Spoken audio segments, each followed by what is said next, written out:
أعوذ بالله من الشيطان الرجيم. بسم اللہ. انگریز یہاں انٹر ہوا. کب انٹر ہوا؟ جب ہم زوال کا شکار تھے. اب آپ حیران ہوں گے جب صرف 2 لاکھ کے ساتھ کبھی 2 لاکھ سے زیادہ گورا اس ملک میں نہیں رہا اور 20 کروڑ انسانوں پر حکومت ہوئی. کس لیے؟ کہ وہ آپس میں لڑ کے مر رہے تھے، آپس میں لڑ کے فنا ہو رہے تھے اور اجتماعی سوچ ختم ہو گئی، اجتماعیت ختم ہو گئی. تو 1757 میں سراج الدولہ کو شکست ہوئی اور وہ اس کا حقدار تھا کہ اسے شکست ہوئی. سازش میں چھوٹا سا بہانہ ہے، سازش ہوئی، میر جعفر مل گیا، لیکن میر جعفر کا ملنا شکست کا سبب نہیں ہے، سبب نااہلی ہے. سراج الدولہ دن کے 12 بجے اٹھتا تھا، پورے بنگال کا بادشاہ، اور اس کے مقابلے میں کلائیو، لارڈ کلائیو، اس کی کلرک کی حیثیت تھی. وہ کم وقت دن چڑھنے سے پہلے گھوڑے پہ سوار ہوتا تھا اور دن چھپنے کے بعد گھوڑے سے اترتا تھا.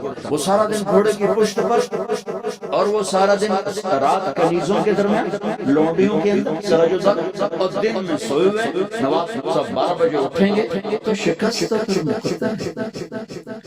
میدان ان کے ہاتھ میں ہوتا ہے جو میدان میں کھڑے ہوتے ہیں. راگ و رنگ، ناچ گانا، موسیقی، یہ زوال کی نشانیاں ہیں. جو قومیں تباہ ہوتی ہیں وہ سارنگی کی سر میں تباہ ہوتی ہیں. جو قومیں سر اٹھاتی ہیں وہ تلوار کی جھنکار میں سر اٹھاتی ہیں، وہ تیر کی سنسناہٹ میں سر اٹھاتی ہیں. میری ساری نسل گانے بجانے میں ڈوب چکی ہے اور میرے دانشور اس کو تہذیب اور ثقافت کا نام دینے کے لیے سارے زور لگا رہے ہیں. مجھے چھوڑ دو، میری بات دیوار پہ مار دو. پاگلو، اپنے شاعر کو پڑھ لو جس کو تم سارے مانتے ہو. تجھ کو بتاتا ہوں کہ تقدیر امم کیا ہے، شمشیر و سنا اول طاؤس و رباب. جب قومیں اٹھتی ہیں تو ان کے نغمے تلوار کی جھنکار ہوتی ہے، گھوڑوں کی ہنہناہٹ ہوتی ہے. ولادیات ذبحان، قربان جو میرا اللہ گھوڑوں کے ہنہنانے کی قسم اٹھا رہا ہے. ولادیات ذبحان فالموريات قدحا فالمغيرات صبحا فأثرن به نفعا ووسطن به جمعا. تیمور نے دنیا فتح کی، کبھی محل میں زندگی نہیں گزاری، خیموں میں کم وقت سوتا، ساری زندگی خیموں میں سویا. چنگیز خان دنیا کا سب سے بڑا فاتح، ساری زندگی خیمے میں سویا، کبھی محل میں نہیں سویا. اس کی اولاد نے سونے چاندی کے گھر کھڑے کر دیے، وہ موت تک خیمے میں سویا. کہ آؤ میں تمہیں بتاؤں، آؤ میں تمہیں بتاؤں کہ قوموں کی تقدیر کیا ہے.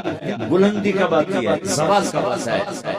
جب شمشیر ہوتی ہے، تیر و تلوار کے نغمے ہوتے ہیں تو یہ اوپر اٹھتے ہیں، اور جب تانسین ہوتے ہیں اور طبلے کی تھاپ ہوتی ہے اور سارنگی کی سر ہوتی ہے اور گانے والی کا آواز ہوتی ہے تو پھر وہ قومیں سو جاتی ہیں، ڈوب جاتی ہیں، ہلاک ہو جاتی ہیں، تباہ ہو جاتی ہیں. تم شریعت کو بیچ سے نکال دو، تاریخ کو بیچ میں لاؤ کہ قوموں نے عروج کیسے پکڑا، زوال کیسے آیا. سارے حکمران ڈوبے ہوئے تھے سارنگیوں میں، کنیزوں میں. تو اللہ نے انگریز گئے، جاؤ انہیں سب کو جوتے مار اور ان کو تخت سے کان سے پکڑ کے اتار. آخری مٹی پر سلطان تھے. جب کوئی قوم ڈوبتی ہے تو ایک فرد مشکل سے کسی کنارے لگا سکتا ہے، لہذا اپنی جان کی قربانی دے گا. 1799 4 مئی 1799 دریائے تبھی وہاں بہتا ہے. اس میں اپریل کے اینڈ میں سیلاب شروع ہو جاتے ہیں اور فوجیں رک جاتی ہیں. لیکن میرے اللہ کو مسلمانوں کا اقتدار ختم کرنا تھا تو اس سال موجی نہیں ہے، سیلاب نہیں ہے، دریا خشک پڑا تھا. اور انگریز کی مدد کرنے والے کون؟ نظام الدین، حیدرآباد کے مسلمان حکمران. مرہٹے تو چلو ہندو تھے. جب ضمیر سوتا ہے، جب حکومتیں کیوں چھینی کہ ٹیپو جیسے شاہ سوار کے لیے شیر نر کے نظام الدین کی فوج آ رہی، مسلمان فوج آ رہی، اس کے لیے تو انہیں ڈوبنا چاہیے، انہیں مرنا چاہیے. انہیں غلامی کا توق پہننا ہوگا.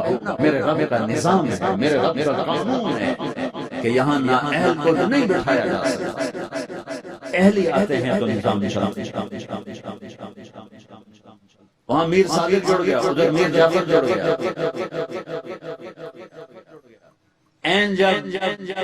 اگر یہ نہ بھی ہوتا نا تو بھی ہو جانا. میر صادق نے کہا بھائی وہ تنخواہ لے لو. فوج انگریز نے حملہ کیا, وہ کہتا آؤ بھائی تنخواہ لے لو, سارے تنخواہ لے لو. وہ پتہ نہیں کیسے کرائے کہ فوجی تھے وہ تنخواہ لینے کے لیے دوڑا گیا.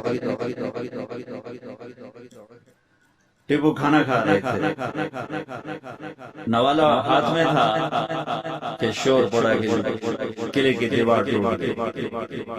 فوجیں داخل ہو, کھایا نہیں میں چھوڑ دیا. شیر کی ایک دن کی زندگی گیدڑ کی 100 سال کی زندگی سے بہتر.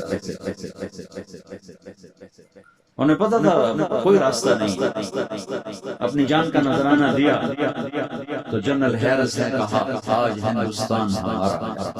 پھر دلی بھی آگیا. شاہ عالم ثانی کے زمانے میں دہلی میں انگریز داخل ہوئے.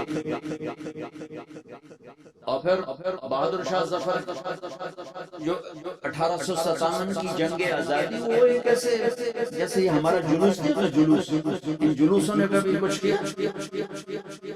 جلوسوں سے کچھ نہیں ہوتا سوائے کہ 2-4 گاڑیاں ساڑھو, 2-4 سائن بورڈ بند دے تو جاندے گراہ گراندے گرپو جو لوٹ لو. تو وہ ایک جلوس تھا, نہ کوئی نظم تھا, نہ کوئی ترتیب تھی. اور ظلم کا جواب ظلم نہیں ہوتا ہے. جب انہوں نے دلی پہ قبضہ کیا تو انگریز عورتیں تھیں وہاں, 70 انگریز عورتیں تھیں اور 30-40 بچے تھے. انہوں نے سب کو ذبح کر دیا. ان کے ساتھ اللہ ہوتا جو عورتوں کو ذبح کرتا, جو بچوں کو ذبح کرتا. میرا دین ظلم کی اجازت نہیں دیتا. حضرت علی اور یہودی آپس میں جنگ ہو رہی. قمواس کا قلعہ ابھی بھی اس کی دیواریں کڑی. میں پچھلے سال گیا تھا وہاں, اس کو دیکھا تھا جہاں سے حضرت علی چڑھے, دروازہ توڑا. تو اس پر وار کرنے لگے. اس نے منہ پہ تھوک دیا, تلوار پیچھے کر لی. چلو دوبارہ مجھے قتل کیوں نہیں کیا؟ تو میرے اوپر چھا گیا کہ پہلے تو میں اللہ کے لیے قتل کر رہا تھا. جب تو نے میرے منہ پہ تھوکا تو مجھے غصہ آ گیا. مجھے ڈر لگا کہ تمہارا قتل میرے غصے کی وجہ سے کہیں نہ ہو, اللہ نہ ناراض ہو جائے. میں تمہیں اللہ کے لیے قتل کر رہا ہوں. تو لگا میاں مجھے کلمہ پڑھا دے, مجھے نہیں لڑنا.